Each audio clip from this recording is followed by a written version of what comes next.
Yiga, ngā tua Adam Duncan, ngā tu Michigan, Marley Elizabeth, ngā Carolyn, ngā tu Gimby, Irene Maybe, ngā tu Papu, Thomas Edward, ngā tu Pirpai Barai.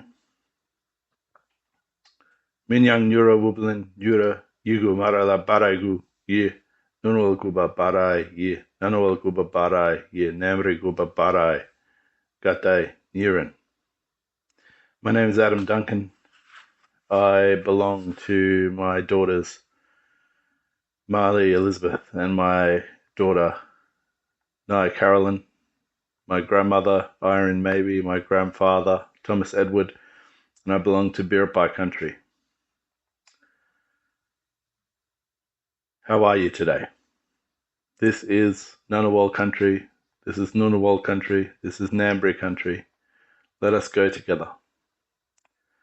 I'm speaking to you today from Ngunnawal, Ngambri country here in the ACT, and I am an author of The Bunyip and the Stars. I'm here to talk to you today a little bit about the importance of storytelling to Aboriginal and Torres Strait Islander people. Oral storytelling has been important to cultures all across the world since time immemorial. First Nations cultures have utilized oral storytelling as a means of maintenance for culture, language, kinship connection, and cultural knowledge, and we continue to do that today. The Bunyip and the Stars serves as an interesting case study in the ways in which I, as a young Aboriginal man, explored my cultural connection as a young person who never lived on country and has a intellectual understanding of the important role that country plays in First Nations identity in Australia. But speaking as someone who hasn't had the benefits of growing up on country in and around traditional community, I started studying my early childhood education degree at the University of Canberra. And I was lucky enough in the second year of my degree to apply to work at Wiradjuri Preschool and Childcare. I was successful in that application and thankfully found myself there as an undergrad pre-service teacher, where I was lucky enough to really kind of come into my own when it came to exploring my cultural identity with a very safe and varied community of families and also children that I was working with. We started to unpack some key concepts of First Nations knowledge systems, most obviously of those being oral storytelling. And as I grew in confidence and my professional understanding of early childhood development and education, we continued to develop and utilize oral stories as a way of supplementing traditional curriculum, traditional Western curriculum. When I was teaching at Wiradjuri Preschool and Childcare, we were doing a section of our teaching where the children had spoken about being interested in talking about the stars. And so we had gone down a bit of a route of unpacking some understandings of First Nations astronomy, However, it became abundantly clear very quickly that this is not an area of expertise for me. And so taking a step back from the kind of more structured STEM version of this learning, we came up with this idea that maybe we needed to come up with a story together, to unpack some of these ideas. And the first version of the story became kind of infamous in that it was incredibly dull and spoke very much about the ways in which children interacted with these traditional knowledge systems, including astronomy. But they basically just ran around country, and nothing really exciting happened in the story. We came up with a solution collectively. The children wanted there to be a dragon. That was very popular antagonist for children's stories, and they were adamant that we needed a dragon in place to kind of drive the narrative forward. When I realized that we needed to kind of re-gear and relearn and develop our understandings of kind of some key Australian story elements, I introduced the Bunyip as an Australian monster that perhaps could be our antagonist and drive the story forward. And so we unpacked that a little bit, and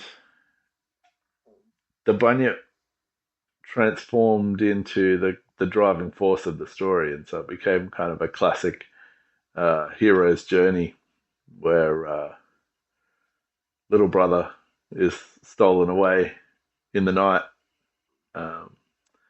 Rather interestingly, on the back of quite a statement of hubris. He's not scared of the Bunyip. He's too brave and tough and super strong for the Bunyip to take him, and he almost immediately gets snatched up and taken away. And Big Sister, who I was really adamant be a strong female protagonist, decides to get him back, and so she goes on a journey across the land and tries to track her brother down. She has no idea where he might be, but she's determined. And along the way, she realizes that she's wandered a bit far from home, and even if she does find little brother, she doesn't quite know how she's going to get him back, until she starts to think about all the things that her and her brother were learning during their play on country. And every little thing she knows has a place. She knows where the kangaroos rest, and she knows where the fruit grows, and she knows where the rivers and the lakes and the mountains are. And perhaps most importantly, she knows where all her mob's special places are. And so when she happens across a cave, because each night she needs to make a fire and keep safe in case the Bunyip comes and snatches her up too, she happens across a cave that, upon further inspection, she finds filled with glowworms. She goes into the cave and she takes those glowworms up, and she gets an idea. See, a part of the story I hadn't mentioned is that in developing this with these young people that I was working with, we started with a point in time before the stars and the moon were in the sky.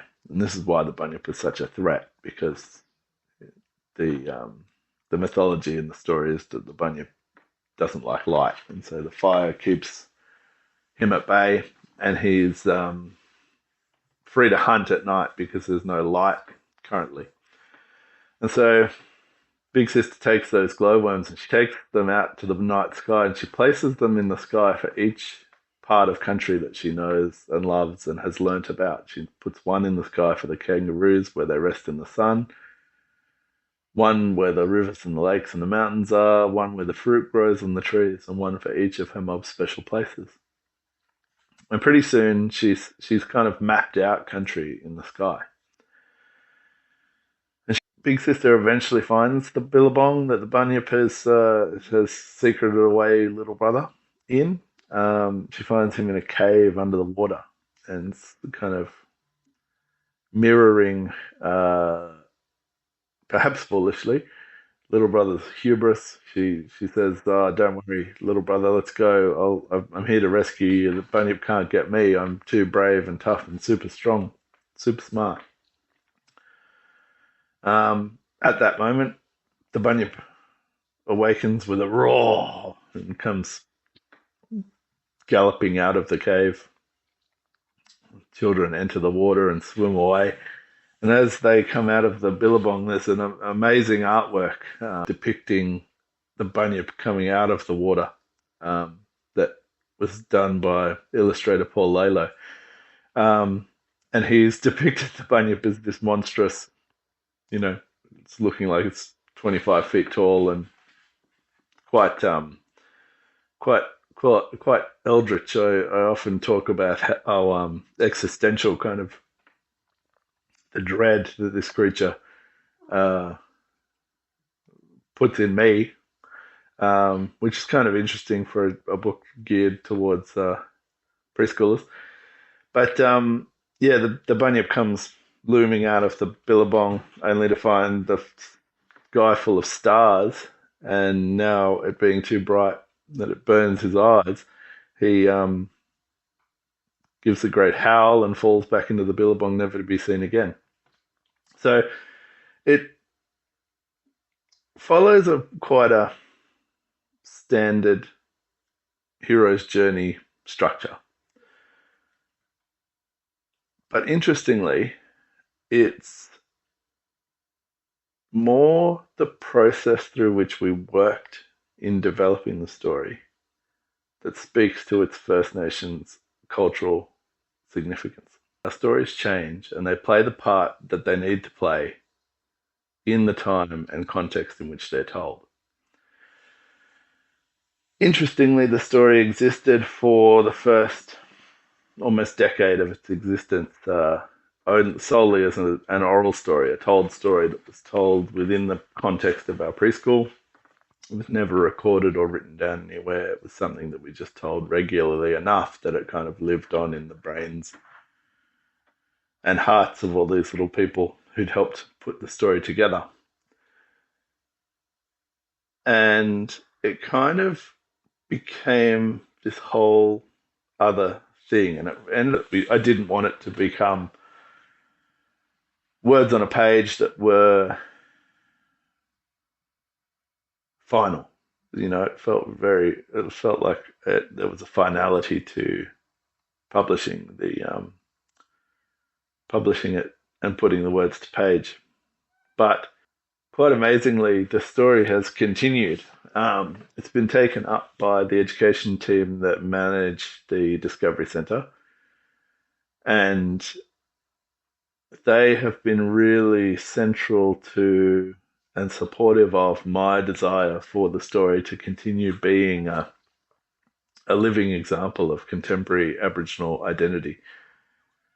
And this is a continuation of this kind of community-focused and community-owned and community-led interaction with story that again kind of feeds back into this wonderful feedback loop around what the story is meant to be. It's meant to be a contemporary example of what traditional stories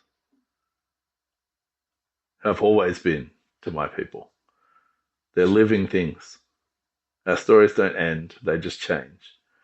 And they meet the needs of the time and context in which they're told. And rather beautifully, it seems that it's continued to have that impact, even though it's constrained between two covers. It's actually been a really amazing opportunity to kind of broaden my understanding of the impact of stories, not just as a professional working in early learning, but as a young-ish Aboriginal man working to live my culture. Marungu. Thank you.